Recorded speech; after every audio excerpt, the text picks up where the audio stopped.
We are rejoining our crew at the Vault approximately a day later. It's a night has passed since everybody got back from the previous mission. We had a few moments that we're going to kind of glance over just to keep the ball rolling. After arriving back in the Pendragons, Harry and Harriet, and Harrier, of course, who kind of slunk off by himself. Harry and Harriet have gone down with the Overseer and have spent the evening in deep conversation. The Overseer, upon hearing some of what they've said, has activated Vault protocols that are in place for the contingency of actually getting out, and here's what comes next. When he did that, pressing a button on his personal computer, Shuttlecock has received a small information package, which it's government signed. It's got a little ASCII crown insignia on the file, which you can read internally, let's say, but you've not actually cracked open the file itself because it's got Overseer's encryption on it. Because the Overseer has been talking with the Pendragons, and in a fairly heated way at times, you've heard little snippets of conversation where it seems that Harry has made some assertions about the lay of the land and the way things are meant to be done that the Overseer does not necessarily agree with, and that you can tell that with Harriet quietly watching the two of them as you've entered with your tea and crumpets for the evening libations, that perhaps now is not the time to interrupt, because the Overseer has that look in his eye that says, not now. Your experience with him has informed your programming enough that's like, no, we'll wait till later, we'll sit on it for a moment. Okay. Aware of the tension. Well, am I aware of the tension? Am I perceptive enough to read the tension in the room? Or is this... You mostly read the fact that the Overseer doesn't want to hear anything that you've got to say because he's very busy right now. Okay. You've interrupted conversations before and he snapped and told you to get out. Right. And thinking better of it, unless you think otherwise, you've kind of just served the party, so to speak. Well, the Overseer knows best. Why would I wouldn't go against the Overseer. Well, of course. So they've spent the night doing this. Before heading down with the Overseer, though, Harry, realizing that he was about to enter into what would be diplomatic circumstances and feeling quite safe with this group of fairly well put together people, after arriving at the pier, it's very abundantly clear that you guys are way more together than he and his family. He realizes and thinks, I shouldn't really take this gun. So before going down the elevator, and I'm jumping a little bit time-wise here, going backwards ever so slightly, Victor is there on the pier with him. You guys have brought them all back. Just before going down, Harry turns to you and says, look, I don't really want to take this downstairs or anything. I know I said it was all good and everything, but it's a little bit unpredictable, this little firearm of mine. Do you mind looking after it, Victor? You seem like you know what you're doing with it, and I saw your eyes on it earlier. I can trust you with it, right? I've already grabbed it. It's in my hand. I'm gone. I'm thinking, thank you very much. I'm going to the lab. Bye, everyone. Oh, well, all right then. Cheers, Vic. I'll come back and get that from you tomorrow or something. I look back and I'm like, yeah, whatever. And I'm already gone.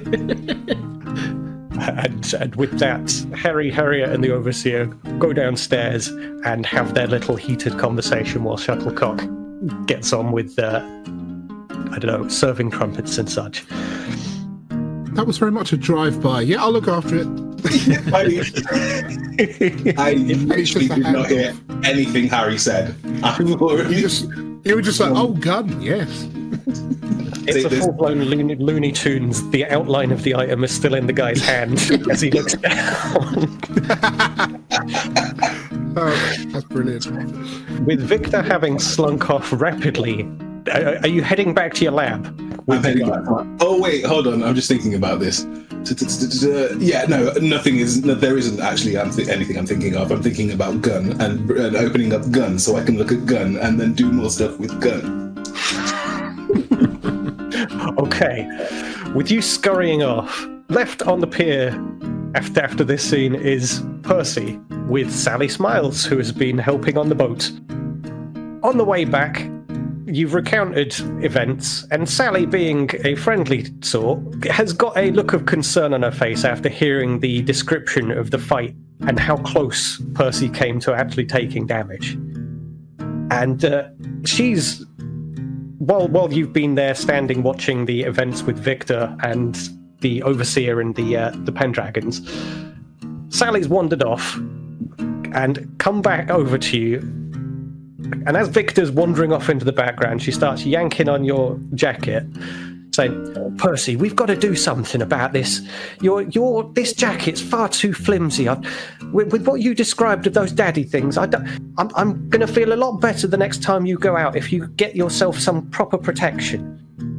And I've got some stuff here," and she proffers a handful of like sheet metal bits and pieces.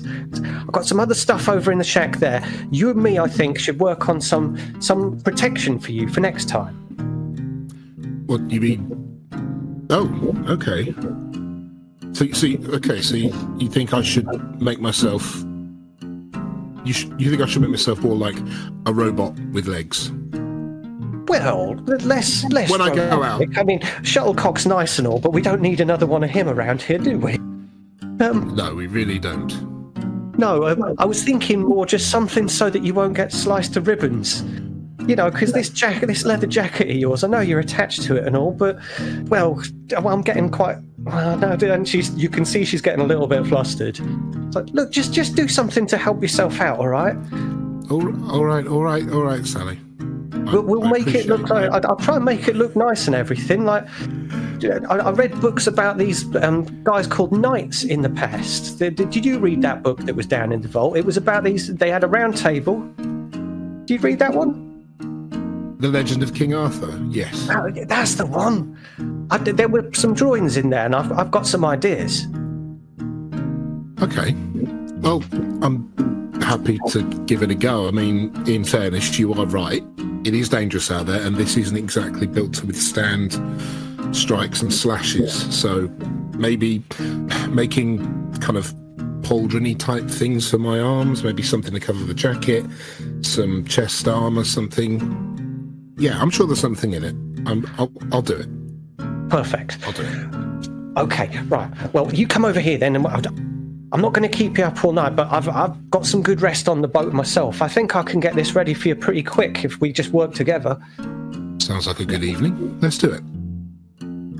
So what I want to do now is we're going to have like the evening period go by with a series of checks for things, and then we will rejoin in the morning and have you guys reunite. We'll go from there. Okay, so the Overseer and the ghouls are talking for the whole night, are they? Mm-hmm. Well, into the early hours, to the point that you've served a few teas. If we want to join your character briefly while you make this decision, it's 4:00 in the morning. Harry and the Overseer are thumping hands on a desk backwards and forwards. "It was a king. No, it was a queen. It was a king. No, they were a queen." Backwards and forwards. Harriet is on a small sofa in the corner of the room, zonked out, fast asleep. You could, if you wanted to, try and access the file. You can interrupt the Overseer. You can sit on the information and wait till the morning. You could tell somebody else. Or anything else you could think of. What's your preference? I think maybe when I first got the file, I sort of tried to access it, and you're saying it needed the Overseer's code to actually access. Mm-hmm. So I think I wouldn't continue to try that. Because again, I think the implicit sort of thing there is like, oh, okay, if this is for the Overseer, then I wouldn't then doubt that, you know. The Overseer has been like the one person who I actually respect, you know. Mm-hmm. As far as like raising the issue again, if the Overseer is still arguing, I don't think I would interrupt. Okay. I think I've probably got like an internal clock running in the background, and I am aware that we are approaching breakfast time, which is one of the main times of the day. Mm-hmm. You know, as the one who brings breakfast, you know, this is like the big show. Okay. So I'm aware that's ticking down in the background. So I do have a bit of an upcoming internal conflict between don't interrupt and it's time for morning tea and you know, some lovely toast and things. So I think there's an internal conflict brewing, but we're not quite there yet. Okay. So we'll leave Shuttlecock doing that then, just serving the Overseer, biding his time, waiting for the right moment to just drop the, oh, by the way, sir, or whatever. Well, much like a pot of tea, my internal conflict is brewing. There we go. Sorry. I like that. That was nice. Thank you. No, very good. So, with that established then, let's go over and rejoin Victor as he's ran over to his lab. What are you immediately trying to do with the gun? The gun is now in a vice. I've got a magnifying glass over it. I'm feverishly unscrewing bits and pieces from it. I'm just having a good look right now. I'm just going, interesting, fascinating, intriguing, and I'm just making notes right now. This is analysis.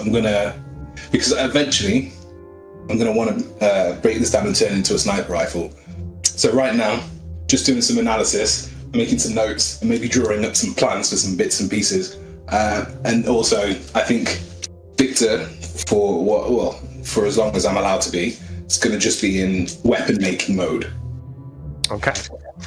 So the las gun itself, mercifully, it's kind of like it's. Much as the actual device seems to be a little bit malfunctiony, the upkeep of the exterior and the components is fairly decent, all things considered. As you're kind of taking it apart and poring over it, you can see that there are small labels and stickers. And in a couple of instances, it requires you to flip down your goggle magnifying glass garb thing to actually read these tiny, tiny technical specifications. But you can make out frequencies, like the electrical charge, the battery itself that comes with this thing has got a decent amount of technical information in it, but it's written in such a way that it's hard to parse out. And you kind of recognize some of it from some of the technical manuals back in the Vault, but other parts of it you're having to intuit and perhaps even tell yourself that, yes, of course you know what that means. But whether you do is perhaps a little questionable for some of them. Oh wow, okay, cool. Something could go wrong here. Alright, so, with the mind to turn it into a sniper rifle, ideally I want this is going to be the entirety of your evening. So this is going to be over the course of hours. You've done your analysis. How do you intend to add to this thing? Are you intending to extend the mechanisms, or do you just intend to put a stock on it and perhaps some kind of scope and somehow what's your thoughts on like how you would turn it into the sniper rifle? Yeah, so for this round, anything more complex than putting on the stock and scope and those like fixtures is probably something that I'm going to look at in the long run. But for now, the only thing I'm changing out is going to be like the barrel, and then adding on a scope. And if I've got the appropriate bits and pieces, maybe giving it a more powerful pack, so the bullets can go well, so the laser goes a little further. Okay. I think given the fairly limited resources that you've got, and certainly no other laser weapons, I think the upgrade is something for the future to keep your eyes peeled for. But the actual aspects of modifying the gun, I think, are completely within the scope of your abilities and what you've got to hand. So, could I get a intelligence and repair check.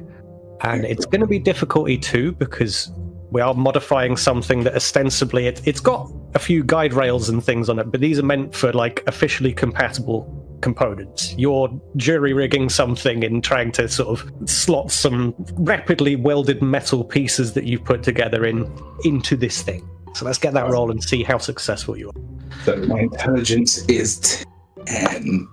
Intelligence of 10 and repair of 3. So we're looking for anything under a 13 on 2d20.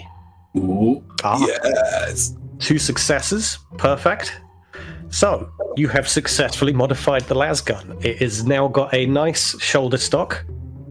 It's taken a minor sacrifice of one of the lenses from your goggles. It's reduced. You've lost your ×3 optical zoom. You've still got ×6 and ×2, but ×3 is missing from the sequence. But the gun itself now has a ×3 optical zoom on it. Okay, awesome. And that's fully ready to go. Now, given that you had other things in mind, you wanted to make a weapon for Percy. What did you want to make for him? Okay, I've got to kind of show you what it was that I was planning on. Okay, let's see how well we can describe this for listeners then. I'm ready to see some Bloodborne type weapon right now. This is what I'm expecting. Is like, so this is a switch axe, and not a million miles away from what I was planning. So let me. It's not the giant blade, the giant circular blade on a stick, is it? So close. You guys are so close. All right, so I found this on YouTube. Shotgun axe? What the fuck? Very simple thing. It is. Okay. So we're basically looking to make a super sledge, but with an axe top. So yeah, you'd load in a little cartridge into the back, and then when you hit something, it triggers a spark, and that spark is like an extra shock and gives you a bit more cutting force. Okay. I'm willing to play ball on this, but you're going to need to pass some checks to get that built. Quite frankly. So, satisfied with your work and quite confident after getting the lasgun together quite rapidly, you found yourself a pressurized canister that can be recharged and a small set of, I'm trying to think of what you would use as like ammo things, because it's like almost, it's a bad reference point, but like nitrous capsules full of pressurized air. Yeah. And I want to come up with a better thing. It's more like mini oxygen tanks with pressurized air that you can kind of quickly put into the head of this thing so that it recharges its kind of concussive extra force. Yeah, like something like that. That's kind of how it works.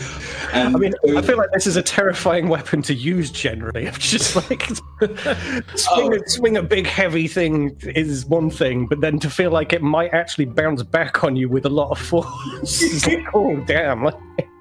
Percy, you're going to have to roll real high. Not die from this. Well, oh, joy. Let's see if you can build it first. I'm going to say that they're in amongst the things in your lab, in amongst the compressors and the various things feeding fuel, you found a small number of canisters that can be pressurized and filled with gases or liquids of certain sorts.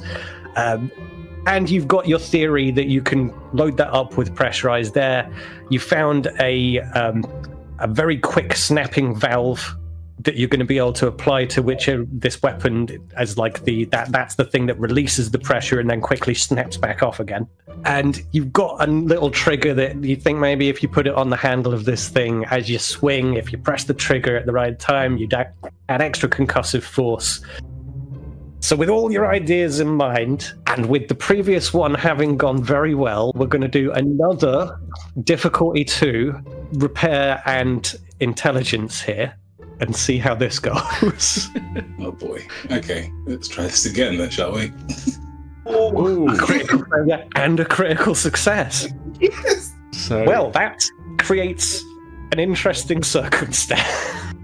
Technically, that is the 2 successes he needed. However, it's also a complication. That's it. I think I know exactly what this is going to lead to. So, you built your shotgun. Well, it's not quite the shotgun axe. It's the pressurized air axe. It swings with a good amount of force.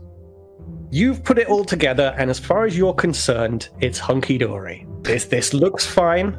You've given it a couple of test swings, and because you know your own strength, you didn't fully charge it up. You don't want to give it the full force because, hey, your arms might not take it, but you're confident that Percy's can. You've done a couple of test swings with lower output, and you certainly felt that, yes, that hits hard, and it really wanted to get out of your hands when you hit the button, but you managed to just about keep hold of it. I'm looking forward to Percy swinging and hitting something and it ripping both his arms off. Well, we're not there yet. Whether we get there or not, we'll see. What do you mean yet?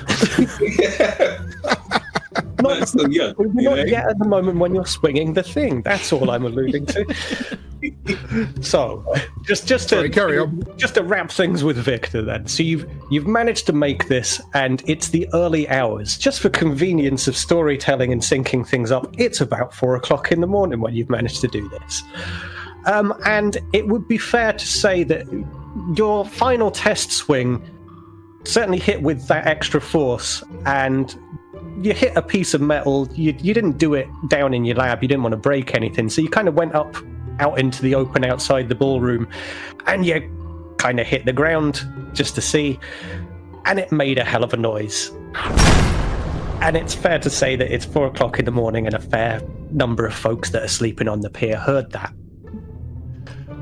And with that, we will join Percy and Sally, who have been working quite rigorously throughout the night. You've been working with raw metal and welding and forging, and it's taken some time. They've been going at it hammer and tongs. Indeed. Literally. Hammering all night long. More like hammer and tongues, am I right? I don't know. Well, you tell us. I was going to say, if you want to have an interpretation and I've got to try and play games with that, and that's fine. Just know that that's your choice. We'll just assume that for the sake of not making the audience feel sick, that everything that's been hinted to is all done and dusted and over, and they've gone back to actually working on the armour pieces. Yes. I feel like there's been a long montage sequence of like the lit by the furnace kind of stuff, progressively getting covered in certain things. Like she comes up behind you at one point, puts her arm on, her hand on your shoulder as you're hammering, feels your bicep, and there's like a weird look between the two of you, like, we're going to fade into black and soft focus. And what does she say? Eden, what does she say? Say it. I wasn't going to think of dialogue, damn you. Let's not upset Eden. I just wanted it to be a ghost style vignette, like montage thing. Just like... I want to be part of with the pottery wheel. With the pottery wheel. Exactly. It's that kind of a deal. Yeah, except it's an anvil, you know. Yeah. The work is complete. You've created a series of plates, joining items, things that are going to allow you to basically put this together, but you've not yet actually completed the thing. And as you've got these things laid out in front of you, you hear in the distance a kind of thumping clang ring out from the end of the pier.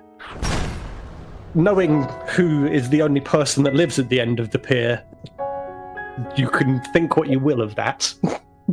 But we will join you as you make the decision of how you're going to put this set together. Now, there's enough pieces here that you could easily create a helmet and a chest piece. Right. But you've only got enough pieces here to do the arms or the legs.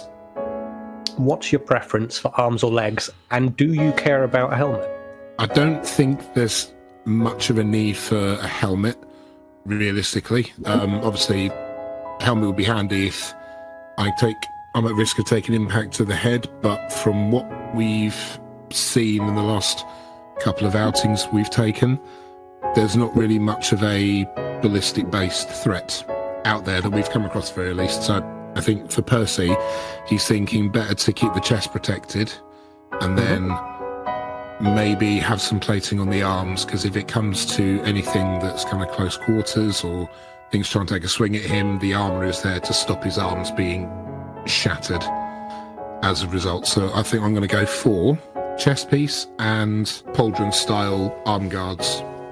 Sod the legs, sod the helmet. Do you mean bracers, or the pauldrons are like shoulder pads? Yeah, the shoulder. Yeah, I was thinking shoulder rather than. Well, actually, no. Maybe better to do van braces for the lower arms rather than the shoulders.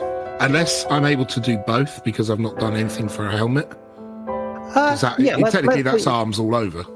Much as I think pauldrons in actual fighting don't serve much purpose, I like the idea of you walking around with pauldrons on. Just big ass Space Marine shoulder pads, like.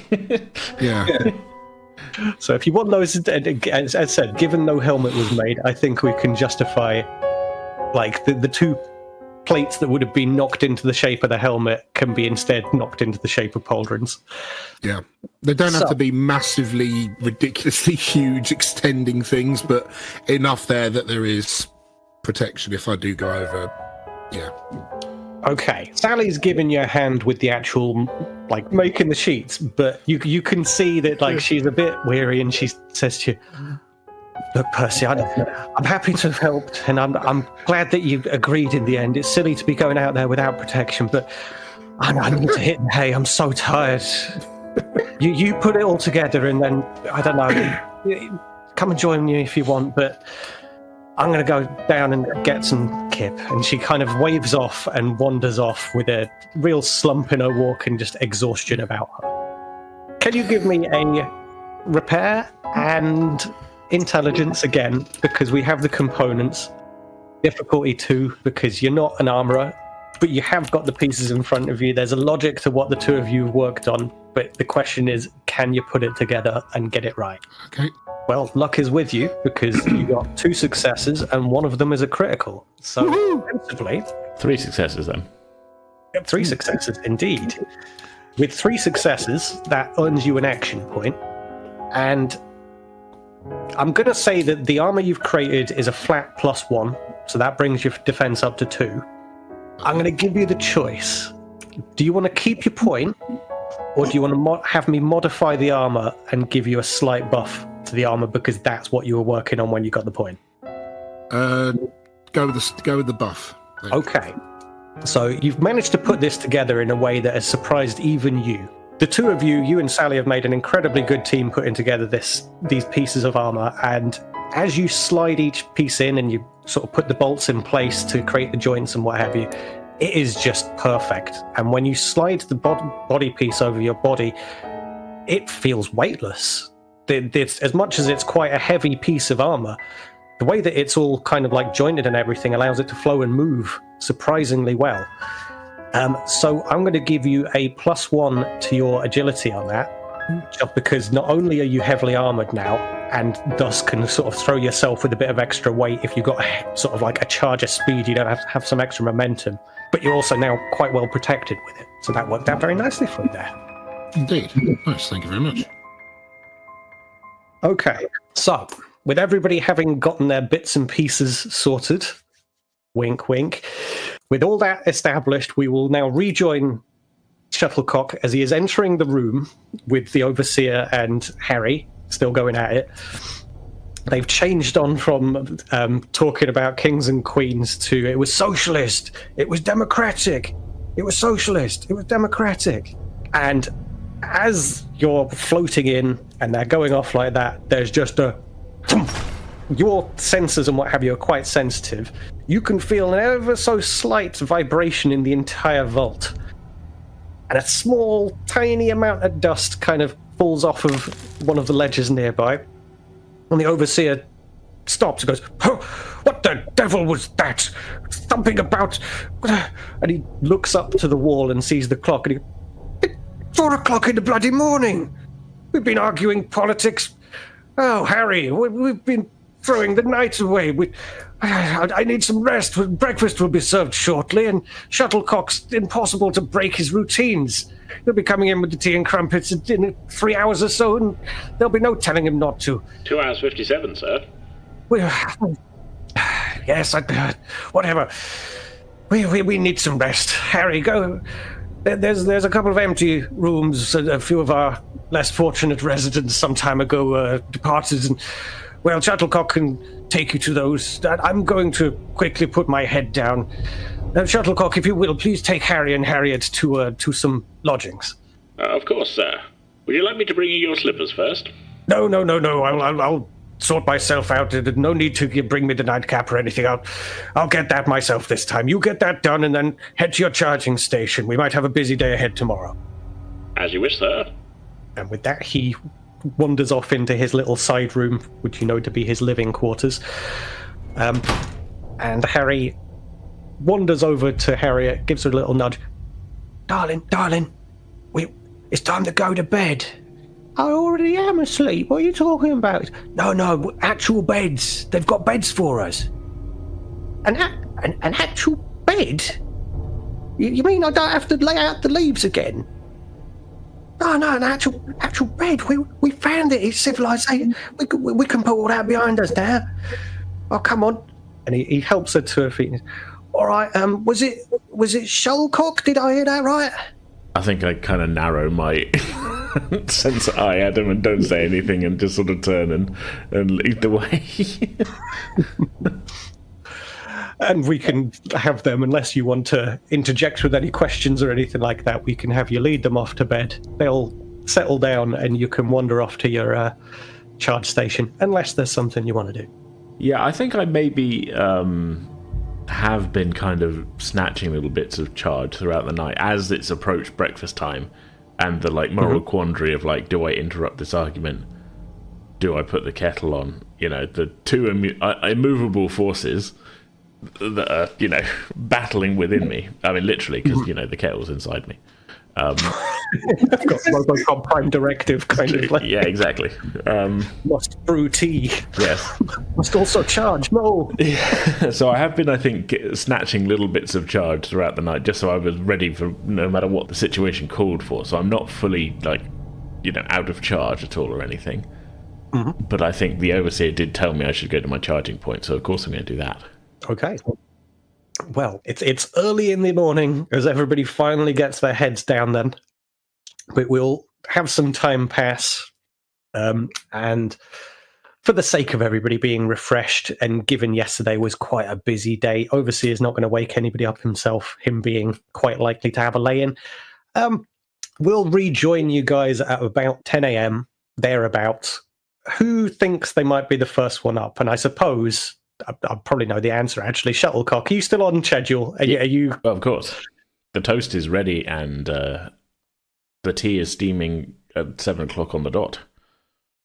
Okay. I think 7 o'clock rolls around and you hover up to the Overseer's lodging, and you can see that on a piece of paper that he is kind of there's a printer on his computer and a very ancient roll of paper that's barely been used. He's torn part of that off and has written, "Late service requested, 10 a.m., do not disturb," and kind of stuck it underneath, he slid it out under the door. It's gone up a tiny bit. These vault doors being what they are, he's let it go up a tiny bit, he slid it out and then gone back to bed. Okay. Do I recognise his handwriting? Yes, you can tell that's a direct instruction from the Overseer. Okay, good, because otherwise I was going to say, well, the Overseer knows what time breakfast is. He asked for it at 7, 8 o'clock in the morning. This is obviously an imposter. However, if I recognise the handwriting, that does put me into something of a standby mode. Do you simply stand by with the tea and oh yeah, toast? Yeah, no, I just wait there. Okay, perfect. Periodically, re-warming the toast, I think. You've got your flamer. You can sort of warm the bottom of the plate, I suppose. Well, I'm not going that far. I'm just kind of putting it under the heat lamp or something. Fair dude. I wouldn't burn the toast. If I burnt the toast, I would be shouted at. Oh no! But the thing is, Shuttlecock is very precise with this. That he can do what a lot of people can't do, and that's toast both sides of the bread evenly. A lot of people and machines can't Scientific do that. accuracy. Yeah, exactly. You need to get a better toaster.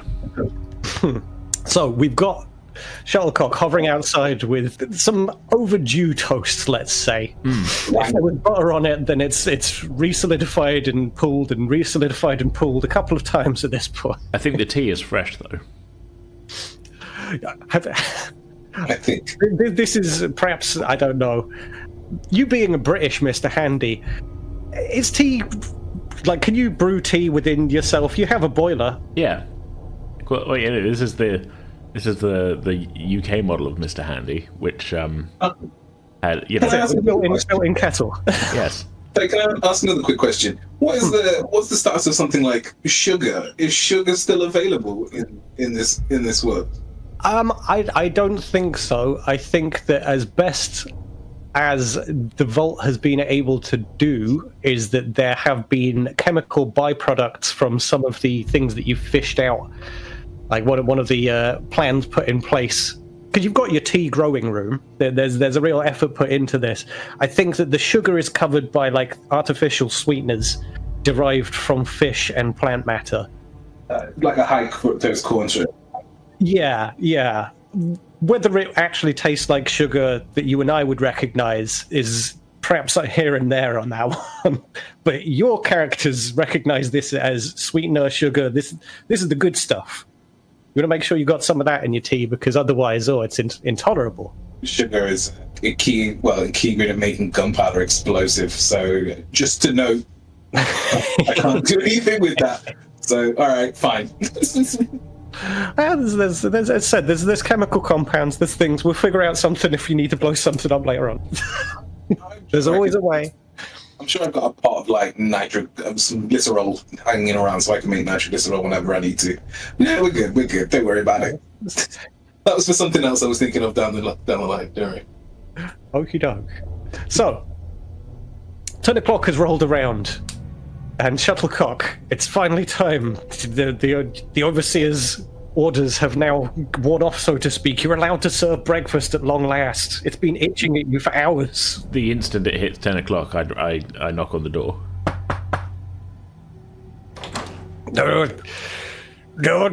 Yes.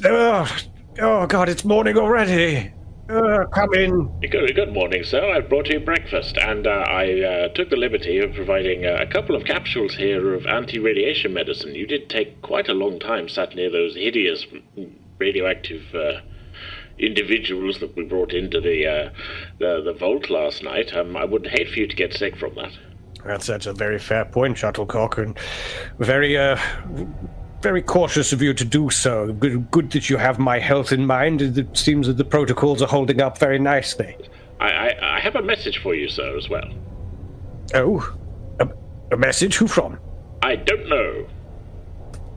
Oh, okay. Well, relay it to me then. No dawdling. I do not know how, sir. It is a digital message I received when you... A digital message? And he hops up out of bed. You're telling me that you received a signal? Yes, sir. Oh, when did this happen? 12 hours, 43 minutes ago, sir. 12 hours? And you've been sitting on this and... He sort of hops up and he's still in his pajamas. The tea which he's taken off of you is like spilling a little bit as he's hobbling over quickly to the set of computers in the next room. 12 bloody hours! I know I've told you not to interrupt me before, but this could be something big. There's somebody out there and they sent a message back when I turned on the Vault's systems to signal that we were back out and in the world again. There could be somebody out there waiting for us. I apologize for my error, sir. I was only following prior instructions. I'm not quite sure what came over me. Oh, I get it. It's so difficult when your protocols are all so strict. I have to be so specific. And he's sitting down at his desk as he's saying this, and you hear the beep and the kind of crunch as the computer loads up and its hard drive starts reading. And he's tapping away. He types rapidly what you assume to be his kind of input credentials, and you see his eyes widen as he's looking at the screen. This is something. This is something everybody needs to know about. If you could, I will need a little time to prepare and think of how to explain this to everybody else out there. But if you could please start gathering the people of the vault, I will meet them on the pier in approximately half an hour. All hands. There can be no excuses. Very well, sir. Would you like me to mop up that tea you spilled before that? No. We've got more important things to worry about right now. Get out there and get those people together. Right away, sir.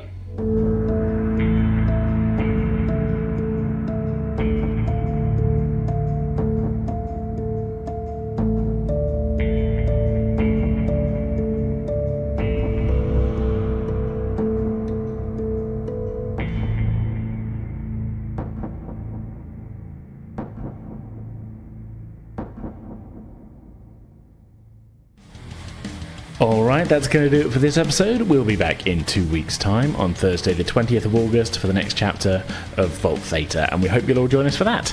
In the meantime, you can head to pretendingwithdice.com for links to all of our online presences, including our social media pages, Ko-Fi page, Discord server, and much, much more. So yeah, for now, that's our show. We hope you all enjoyed it. See you next time.